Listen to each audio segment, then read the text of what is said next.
বিশ্বনাথ চাৰিআলিৰ পৰা দুজন যুৱক চাইকেল চলাই কেদাৰনাথলৈ যাত্ৰা কৰি ৰহাত উপস্থিত হয়।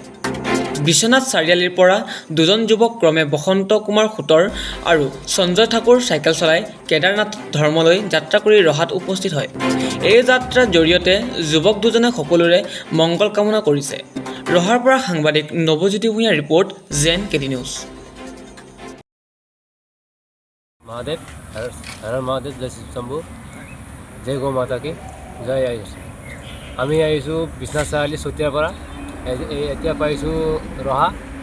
আমি কালি 11টা বজাত ওলাইছিলোঁ, আজি এই মাত্ৰ আহি পাইছোঁ ৰহাৰ পৰা আজি আমি গৈ ক'লৈকে পাম, য'ত পাম তাতে থাকিম।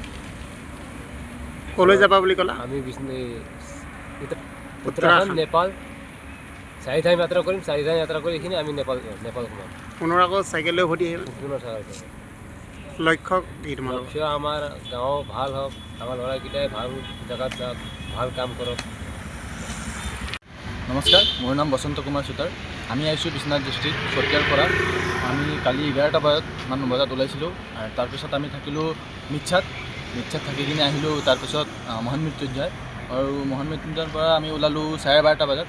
তাৰপিছত আহি পালোঁ আমি ইয়াত নগাঁও ৰহাত আহি পালোঁ। আৰু এতিয়া আমি যাম আপোনাৰ 5টামান বাজিলে। এতিয়া 6টা-7টালৈকে চাইকেল দৌৰাম আমি। ক'ত পাম কি পাম নাজানো, যি পাম তাতে থাকিম। আৰু আমি গৈ আছোঁ উত্তৰাখণ্ড 4 ধাম যাত্ৰা কৰি তাৰপিছত ঘূৰি আহি আকৌ নেপাল সোমাই কিনে 2টা ধাম আছে, তাতো যাম। আৰু তাত গৈ কিনে এটা আমাৰ গায়কাৰ আছে, নেপালী গায়কাৰ, তাৰ লগত লগ পাম। তাৰপিছত আহি প্ৰেম মন্দিৰ সোমাম। প্ৰেম মন্দিৰ পৰা চিধা ঘৰলৈ আহিম। কি হ'ব নাজানো, আমি ভৰি বিষাই আছে এতিয়াতো। আৰু চাইকেলতে আহিম নে কি হ'ব, তেতিয়া হ'ব মানে।